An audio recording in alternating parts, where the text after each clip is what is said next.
വന്ദേ മാതരം വന്ദേ മാതരം വന്ദേ മാതരം വന്ദേ മാതരം. വന്ദേ മാതരം ഉണർന്ന ഭാരതത്തിൻ്റെ ശക്തിമന്ത്രം.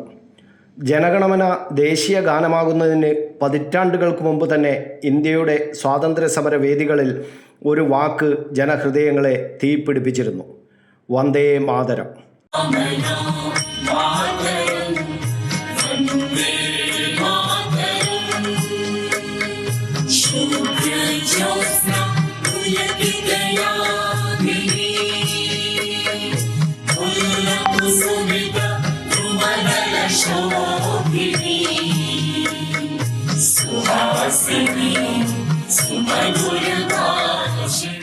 ബങ്കിം ചന്ദ്ര ചതോപാധ്യായ രചിച്ച ഈ അമരഗാനം പിന്നീട് അദ്ദേഹത്തിൻ്റെ വിഖ്യാതമായ ആനന്ദമഠം എന്ന നോവലിൽ ഉൾപ്പെടുത്തി. 1882 ആനന്ദമഠം പ്രസിദ്ധീകരിച്ചത്. മാതൃഭൂമിയെ അമ്മയായി സങ്കല്പിച്ച് അവളുടെ മഹത്വത്തെയും ശക്തിയെയും വാഴ്ത്തുന്ന ഈ ഗാനം സ്വാതന്ത്ര്യ സമരത്തിൻ്റെ കാലത്ത് ഒരു സാഹിത്യ സൃഷ്ടി എന്ന പരിധി മറികടന്നു. അത് ഒരു ആഹ്വാനമായി, ഒരു പ്രതിഷേധമായി, ഒരു ശക്തി മന്ത്രമായി.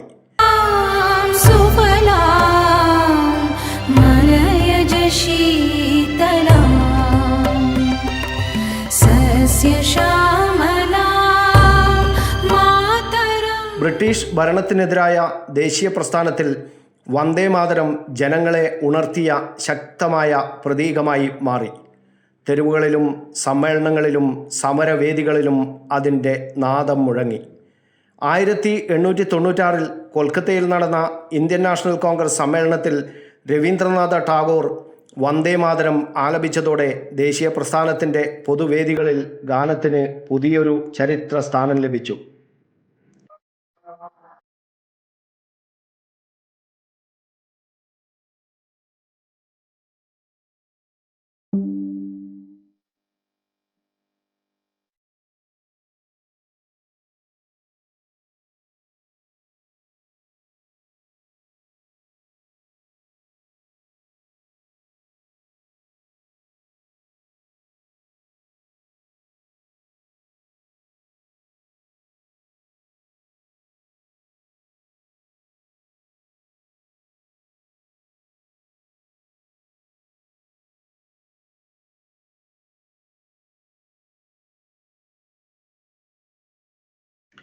പിന്നീട് അരവിന്ദ ഘോഷ് വന്ദേ മാതരത്തിൻ്റെ ഇംഗ്ലീഷ് പരിഭാഷ നിർവഹിച്ചു. ദേശീയ പ്രസ്ഥാനത്തിൻ്റെ ആശയ ലോകത്ത് ഈ ഗാനം കൂടുതൽ വ്യാപകമായി പരിചിതമാകാനും അതുവഴി സാധിച്ചു. മഹാത്മാഗാന്ധി ഉൾപ്പെടെയുള്ള ദേശീയ നേതാക്കളുടെ കാലത്ത് വന്ദേ മാതരം സ്വാതന്ത്ര്യ സമരത്തിൻ്റെ ശക്തമായ പ്രതീകമായിരുന്നു. ഒരു തലമുറയുടെ സ്വപ്നവും പ്രതിഷേധവും പ്രതീക്ഷയും അതിൽ ഒരുമിച്ച് ചേർന്നിരുന്നു. 1950 ജനുവരി 24 ചരിത്രം രേഖപ്പെടുത്തിയ ദിവസം. 1947 ഇന്ത്യ സ്വതന്ത്രമായി.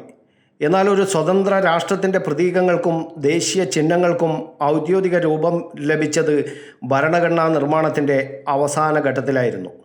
1950 ജനുവരി 24 ഇന്ത്യ റിപ്പബ്ലിക്കാകുന്നതിന് 2 ദിവസം മുമ്പ് ഭരണഘടനാ നിർമ്മാണ സഭയിൽ ദേശീയ ഗാനത്തെ സംബന്ധിച്ച ചരിത്രപ്രധാനമായ തീരുമാനം ഉണ്ടായി.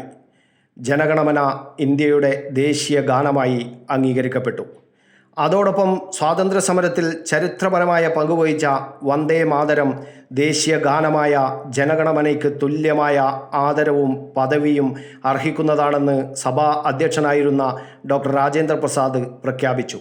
അങ്ങനെ ഭാരതത്തിൻ്റെ ദേശീയ ജീവിതത്തിൽ 2 ഗാനങ്ങൾ തങ്ങളുടെ ചരിത്രപരമായ സ്ഥാനങ്ങൾ ഉറപ്പിച്ചു: ജനഗണമനയും വന്ദേ മാതരവും. പഞ്ചാബ് സിന്ധു ഗുജറാത്ത് മറാഠ ദ്രാവിഡ യുക്തല വംഗ വിന്ധ്യ ഹിമാചല ജമുന ഗംഗാ ഉച്ഛല ജലധി തരംഗ തവ ശുഭ നാമേ ജാഗേ तब शुभयाशिष मागे गाहे तब जय गाथा जनगण मंगलदायक जय हे. ദേശീയബോധത്തിൻ്റെ രണ്ട് വ്യത്യസ്ത കാലഘട്ടങ്ങളിലെ രണ്ട് ഭാവങ്ങളാണ്. ഒന്നിൽ സ്വാതന്ത്ര്യത്തിനായുള്ള പോരാട്ടത്തിൻ്റെ തീ, മറ്റൊന്നിൽ സ്വാതന്ത്ര്യം സംരക്ഷിക്കാനുള്ള ഉത്തരവാദിത്വത്തിൻ്റെ വെളിച്ചം. ഒന്നിൽ മാതൃഭൂമിയോടുള്ള വികാരത്തിൻ്റെ ആവേശം, മറ്റൊന്നിൽ രാഷ്ട്രത്തിൻ്റെ വിശാലമായ ഏകത്വത്തിൻ്റെ സംഗീതം. ത്രിവർണം ഉയരുമ്പോൾ, ത്രിവർണ പതാക ഓരോ വീടിനുമേൽ ഉയരുമ്പോൾ വന്ദേ മാതരം മുഴങ്ങുന്നത് കേൾക്കാം. അപ്പോൾ ഓർമ്മിക്കേണ്ടത് സ്വാതന്ത്ര്യത്തിനായി ജീവൻ നൽകിയ തലമുറകളെയാണ്. ജനഗണമന മുഴങ്ങുമ്പോൾ നാം ഓർക്കേണ്ടത് ആ സ്വാതന്ത്ര്യത്തെ ജനാധിപത്യ റിപ്പബ്ലിക്കായി സംരക്ഷിക്കേണ്ട നമ്മുടെ ഉത്തരവാദിത്വത്തെയാണ്. അതുകൊണ്ട് തന്നെ ദേശീയ ഗാനവും ദേശീയ ഗീതവും കേൾക്കുമ്പോൾ നാം എഴുന്നേറ്റ് നിൽക്കുന്നത് ഒരു ചടങ്ങിൻ്റെ ഭാഗമായി മാത്രമല്ല, ഒരു ചരിത്രത്തിന് മുന്നിലാണ് നാം എഴുന്നേറ്റ് നിൽക്കുന്നത്. ഒരു ജനതയുടെ ത്യാഗങ്ങൾക്ക് മുന്നിലാണ് നാം തലകുനിക്കുന്നത്. ഒരു രാജ്യത്തിൻ്റെ ഭാവിയോടുള്ള നമ്മുടെ പ്രതിജ്ഞയ്ക്കാണ് നാം സാക്ഷ്യം വഹിക്കുന്നത്. ശിവദാസൻ കരിപ്പാൽ, കണ്ണൂർ മീഡിയ.